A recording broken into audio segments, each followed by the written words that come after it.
Materi pada sesi kali ini tentang data preprocessing atau pemrosesan data. Nah, data preprocessing ini setidaknya terdapat empat sub proses. Yang pertama ada data cleaning, data integration, data reduction, dan juga data transformation. Nah, di data cleaning ini kita akan coba mulai dulu terkait dengan outline-nya mungkin ya. Terkait dengan pre-processing ya. Outline-nya yang kita bahas yang pertama pentingnya pre-processing, bagaimana mengenali data, lalu kualitas data, 4 tugas utama pre-processing, data cleaning, data integration, data transformation, dan juga data dimensionality reduction. Nah, berikutnya terkait dengan konsep ya, mengapa harus dilakukan data pre-processing.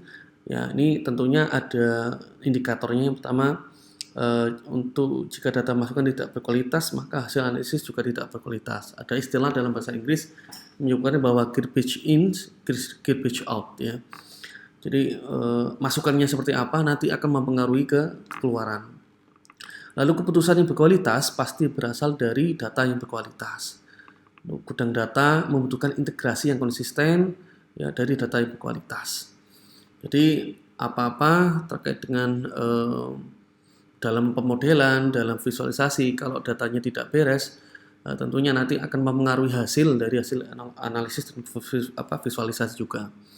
Lalu data yang ada pada umumnya, ya ini biasanya karakteristiknya banyak noise, outlier, ya ukurannya bisa jadi besar datanya, lalu juga dapat berbagai campuran dari berbagai sumber data, belum tentu juga relevan antar atribut sehingga perlu diperiksa lagi apakah semua fitur nanti atau variabel yang dilibatkan apakah perlu juga digunakan semua, dan juga missing values ya. Terkadang data itu ada kolom-kolomnya yang value-nya tidak terisi atau kosong.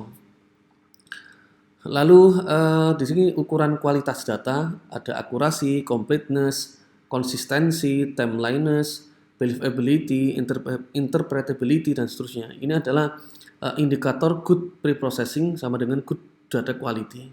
Jadi dengan kualitas data yang baik ya nanti juga akan menghasilkan tingkat kualitas datanya juga baik ya. Apakah data itu nanti ya benar atau tidaknya, lengkap atau tidak, konsisten atau tidak ya, updating atau tidak ya, dan juga tingkat keterpercayaannya ya, validitasnya itu, dan juga apakah data itu nanti mudah dipahami atau tidak, itu sangat juga berpengaruh. 4 tugas utama dalam pre-processing ya, ada 4 ini yang akan kita pelajari ya. Yang pertama data cleaning, ini berkaitan dengan missing values, bagaimana menghaluskan noise, ada istilahnya smoothing noise ya, mengidentifikasi atau menghapus outlier, memperbaiki datanya yang tidak konsisten gitu kan. Nomor 2 data mengintegrasi data ya, itu mengintegrasikan beberapa database atau beberapa table atau mengintegrasikan beberapa files menjadi satu dokumen ya. Lalu berkaitan dengan data transformation itu menormalisasikan setiap atribut begitu ya, dan juga data reduction itu mereduksi dimensi jika memang nanti dimensi atau variabelnya cukup besar kita perlu mereduksinya menjadi lebih efisien. Misal kalau dalam pemodelan kita ada 14 atribut, mungkin kita cukup menggunakan 10 ya, mungkin 4 sisanya itu kurang relevan untuk bisa dilibatkan di dalam data. Ya, yang pertama kita bahas dulu berkaitan dengan data cleaning. Nah, data cleaning ini proses membersihkan data dengan beberapa teknik yang ada di sini, mengisi missing values, menghaluskan data noise, mengidentifikasi atau menghapus outlier, memperbaiki data yang tidak konsisten. Nah, ini kita akan bahas sub-subnya. Yang pertama untuk data missing values, banyak sebab ya kenapa data itu hilang ya. Mungkin dari alat atau memang ada mungkin human error bisa jadi ya, atau tidak mencatat riwayat perubahan data ya kan. Nah, sehingga nanti karakteristiknya datanya seperti ini, ada banyak yang kosong ya, missing.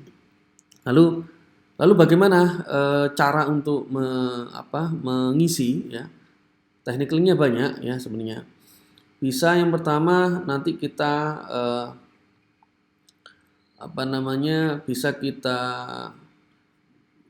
isi. Kalau tidak tahu apa yang mau diisi, bisa kita berikan keterangan unknown ya. Tapi ini jarang dilakukan karena diusahakan untuk bisa terisi datanya. Lalu kita isi median juga modus. Tapi biasanya kalau data kita continue, biasanya yang kita isikan menggunakan mean atau median. Tapi kalau data yang kategorikal ya, yang atau discrete atau ordinal, kita cukup gunakan modus ya, kita modus. Dan juga mungkin agak advance ya, kita bisa gunakan metode inference based misalnya. Jadi ini metode-metode yang agak advance. Lalu data noise ya, untuk mengcleaning data yang noise itu juga perlu kita pikirkan. Nah, kadangkala misalnya di sini ada nama dan gaji. Nah, gaji ini di sini recordnya min 100. Maka harus kita lakukan normalisasi apakah benar gajinya min 100 atau mungkin ini ada human error ketika menginputkan data gaji. Ya, beberapa metode yang bisa digunakan contohnya ya, misal kita bisa gunakan binding ya, metode binding. Metode binding ini sama-sama juga tujuannya untuk menghaluskan ya. Banyak metode, bisa kita mengurutkan data dulu lalu dipartisi ya, lalu nanti dibagi beberapa porsi frekuensinya dari tiap-tiap range yang kita buat misalnya ya. Nanti ada banyak metodenya, ada smoothing means atau medians ya, atau boundaries. Lalu ada yang metode regresi ya, jadi kita menghaluskan menggunakan metode regresi. Ini agak advance ya memang. Lalu menggunakan clustering atau menggunakan pemeriksaan nilai ya. Jadi kita menggunakan human untuk memeriksa apakah memang ada noise atau tidak, tapi ini cara manual. Nah, beberapa metode binding yang bisa digunakan, biasanya kita bisa gunakan metode diskritisasi ya. Ini misalnya kita contohkan, ada yang binding menggunakan equal width partitioning, ada yang menggunakan deep width ya, equal width, ada juga equal deep ya, ada equal width, ada equal deep.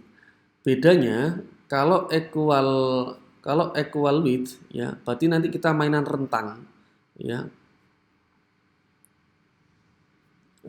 Sebentar kita coba lihat. Jadi kalau equal width itu kita mainan rentang yang dimana frekuensinya nanti tiap-tiap rentang bisa jadi berbeda ya. Sedangkan kalau yang equal deep itu bermainan frekuensi, mencoba untuk menyeimbangkan semua nilai ya, variasinya coba diseimbangkan di situ kalau menggunakan equal deep. Tapi kalau equal width tidak ya, bisa jadi kalau kita punya threshold kurang bin yang pertama ini nilainya kurang dari 12, maka nilai yang kurang dari 12 akan digolongkan ke bin 1. Atau rentangnya 12 sampai 24, maka kita masukkan ke situ.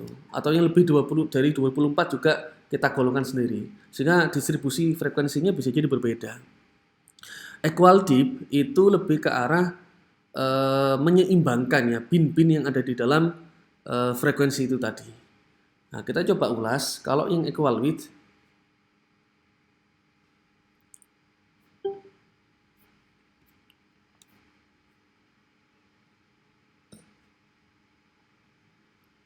kalau yang equal width kita bagi rentang menjadi n interval nanti dengan ukuran yang sama uniform ya.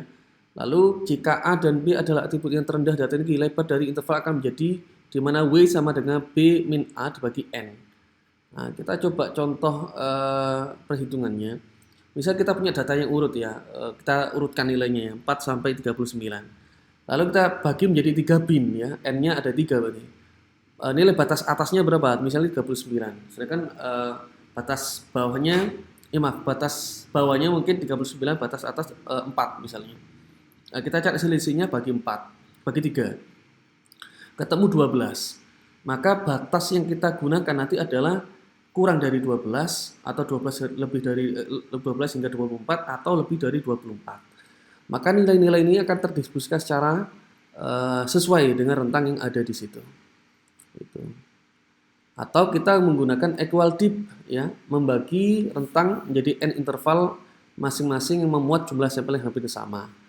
Nah, kita coba, nah ini kita punya nilai seperti ini ya, lalu kita coba untuk apa ya, untuk menskalakan ya nilai, misalnya di sini ada nilai 4 tambah 8 tambah 15 dibagi 3. Ya, kalau di sini batas bawahnya 4, batas atasnya 15. Kita bagi 2 maka akan mendapatkan nilai tetapnya 4 ya. Lalu juga karena dia di bawah 9,5 ya. Sehingga akan dibulatkan mengikuti 4 nilainya. Kalau yang lebih dari 15 maka diikutkan nilai 15. Maka nilai baru yang akan tersimpan di situ adalah 4, 4 dan juga 15. Atau juga yang lain, berapa 27 ya, misalnya di sini 22 tambah 24 tambah 35 bagi 3, ketemunya dia harus di bawah kurang dari 28,5 dan juga di lebih dari 28,5. Jika nanti dijadikan equal dip, maka nilainya 22, 22 dan 35. Maka rentangnya biasanya memang akan terdistribusi secara rata ya, biasanya seperti itu. Ya, ini bin 1 ya, terus bin 2 juga bin 3. Hasil jumlah frekuensinya totalnya ada 3 anggota di situ. Sedangkan ini ada 2 anggota, ini 2 anggota, ini ada 4 anggota. Gitu.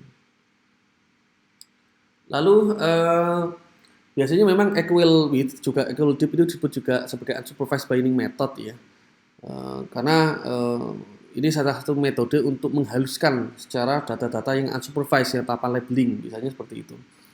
Atau menghaluskan menggunakan regresi ya, ini agak advance, menggunakan klasterisasi ya, atau juga bisa menggunakan teknik untuk data cleaning, juga bisa untuk mendeteksi data yang tidak konsisten ya. Jadi kalau ada data yang biasanya ya record di sini namanya Rita dan Rini, alamat Yogyakarta, Jakarta, gajinya golongan gajinya sama, namun gaji pokoknya yang berbeda. Nah, ini kalau secara rule kalau memang satu itu gajinya 500, ya harusnya sesuai dengan 500 semua, tidak ada yang berbeda. Di sini kelebihan 50.000. Atau data ini dikasihkan pada data cancer misalnya, dengan kondisi variabel prediktor yang sama tapi kelasnya yang berbeda. Ini menjadikan data nanti keputusannya tidak konsisten gitu, sehingga harus diperiksa lagi. Lalu selain itu ada data integration ya, penyatuan data itu bisa jadi mungkin kita mau join table kan dari berbagai sumber data-data yang sama, bisa kita jadikan satu ya. Atau biasanya kalau integration kita ambil memang mencoba mengintegrasikan ya, beberapa dari tabel-tabel yang dari berbagai sumber kita coba satukan. Kalau memang bisa di merger dalam satu tabel, dalam satu record ya, ini berarti proses integrasinya sudah jalan ya. Misalnya integrasi skema ya, di mana customer ID sekian itu kita join tabelkan dengan customer ID sekian gitu kan, atau penamaan nama ya. Terus kalau memang ada konflik nilai data, nilai atribut yang dari sumber berbeda, bagaimana harus kita coba memberikan penamaan field yang sama. Itu salah satu data integration. Termasuk menangani data yang redundan ya. Kita coba cek lagi apakah kalau atribut redundan itu kalau dideteksi dengan analisis korelasi bisa ketemu atau tidak. Karena biasanya kalau ada data yang sebenarnya itu kuat korelasinya, itu ya biasanya kita harus bedakan, itu memang khusus untuk melibatkan yang data yang variabel prediktor dengan labelnya ya. Jangan sampai ada variabel prediktor yang saling menguatkan atau bahkan saling berkorelasi, itu tidak boleh sebenarnya, karena tidak bisa menjadi pembeda nanti antara satu variabel prediktor dengan variabel prediktor yang lain. Misalnya di situ ada gender ya, jenis kelamin ya, perempuan dan laki-laki. Lalu kita buat lagi variabel baru yang namanya jenis kelamin underscore laki-laki, satunya gender underscore ya perempuan, itu redundant nanti. Yang dimana kalau yang tadi isinya bisa jadi discrete, satunya nominal misalnya. Atau kita sudah membuat variabel umur yang isinya kontinu, lalu kita buat lagi variabel umur yang isinya discrete ya, atau interval, sudah kita buat intervalnya, itu jadi redundant nanti, nggak baik. Jadi harus dieliminasi salah satu. Oke, lalu untuk data transformation ya. Data transformation di sini sepertinya sama untuk binding, hanya saja kalau normalisasi ini kita mencoba mengubah skalanya agar nanti skalanya itu bisa seimbang ya. Skalanya bisa seimbang. Jadi kalau kita punya data yang banyak di mana age itu range-nya ada di angka 0 sampai 55 umur ya, atau pendapatan 1 juta sampai 50 juta. Nah, dalam proses komputasi itu kurang efisien ya dalam proses perhitungannya. Rentangnya agak berjauhan antara umur dengan pendapatan. Maka harus kita normalisasikan agar nanti seimbang ya proses perhitungannya nanti. Nah, sehingga kalau kita coba visualkan dalam klaster 2 dimensi, itu rentangnya sama ya, visualnya sama, sehingga tidak terpaut jauh nanti antara yang bagian aksis X dengan juga aksis Y-nya. Ya, ini sebagai contoh ya, ada bulan, umur, dan misalnya jumlah kematian gitu ya. Satunya puluhan, satunya ribuan begitu. Ini nanti kalau kita proses ya, ini kurang baik ya. Metode normalisasi cukup banyak, ada min max, z-score, ya decimal scaling, sigmoidal, dan juga softmax ya. Masing-masing metode punya kelebihan dan juga kekurangan ya. Kalau z-score ya, min-max di sini kalau kita memang belum punya asumsi nilai minimum maksimumnya berapa, itu kita bisa bisa kita pakai metode min-max ini ya. Ini kalau keuntungannya dia keseimbangan nilai perbandingan antar data saat sebelum dan sudah proses normalisasi, tidak ada bias yang dihasilkan oleh metode ini. Namun kekurangannya, jika ada dapat data baru, metode ini akan memungkinkan terjebak pada out of bound error. Artinya apa? Ketika ada data baru yang mungkin nilai minimumnya itu berubah atau nilai maksimumnya juga berubah, nah ini akan membahayakan proses skalanya bisa juga berubah banyak gitu kan. Ya. Ada decimal scaling ya, kita bagi 1/10, lalu sigmoidal ya. Ini kalau metode ini cukup cocok kalau memang data kita itu banyak melibatkan data-data outlier gitu ya. Dia robust gitu ya untuk menormalisasikan mungkin data-data yang ada outliernya. Gitu. Satu lagi mungkin berkaitan dengan ini ya, z-score ya. Z-score. Oh ya, ini kalau z-score ini baru yang kalau kita tidak mengetahui nilai aktual minimum maupun maksimum. Ya, jadi dia akan mencoba menormalisasikan rentang nilai di antara minus 3 hingga 3. Itu sudah hasil pakemnya dari z-score nanti. Jadi nilai rentangnya, normalisasinya akan dirincikan di min 3 hingga 3. Gitu. Hasil normalisasinya. Lalu dimensionality reduction ya, kita mencoba untuk mereduksi dimensi.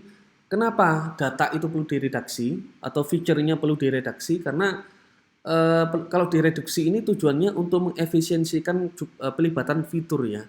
Bisa dibayangkan kalau dalam pemodelan suatu machine learning ya, dalam pemodelan keputusan kita melibatkan hampir 24 feature ya, dan menghasilkan pohon keputusan yang kita generate secara otomatis oleh model tadi panjang gitu kan, panjang, sehingga keputusannya cukup rumit ya. Kalau ini maka ini, jika ini maka ini, sampai dia menyimpulkan atau mengenerasi kesimpulan. Padahal dengan melibatkan hanya misalnya 10 feature saja yang relevan, yang baik, yang paling dominan, yang paling informatif, itu kita bisa mengefisiensikan waktu pemrosesan dan juga mengefisiensikan dalam proses pemilihan keputusan nanti.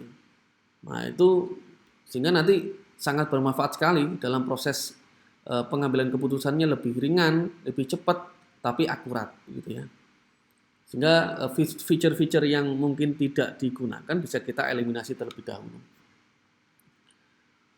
Oke, tujuan ini adalah tujuan mereduksi dimensi, ya, mencegah curse of dimensionality, membantu mengeliminasi feature yang tidak relevan atau mengurangi noise, ya, mengurangi konsumsi waktu yang saya sampaikan tadi, dan visualisasinya memang agak lebih mudah, ya, karena jumlah feature kita sudah berkurang cukup banyak, gitu kan, misalnya. Jadi contoh-contoh reduksi ya pada data nanti kita akan bahas lebih lanjut ya. Bagaimana perbedaan antara seleksi fitur nanti dengan ekstraksi fitur nanti ada bedanya ya. Jadi kalau seleksi fitur ya kita seleksi tapi tetap mempertahankan original nilai dari data kita. Tapi kalau sudah ekstraksi fitur itu kita sudah membuat data itu kita reduksi menjadi sesuatu data yang menjadi lebih baru gitu. Agak sulit untuk membedakan mana data saya yang asli, mana data yang sudah dihasilkan oleh ekstraksi fitur tadi itu. Oke, sekian mungkin dari saya. Semoga bermanfaat ya. Kita lanjut nanti di materi berikutnya. Wassalamualaikum warahmatullahi wabarakatuh.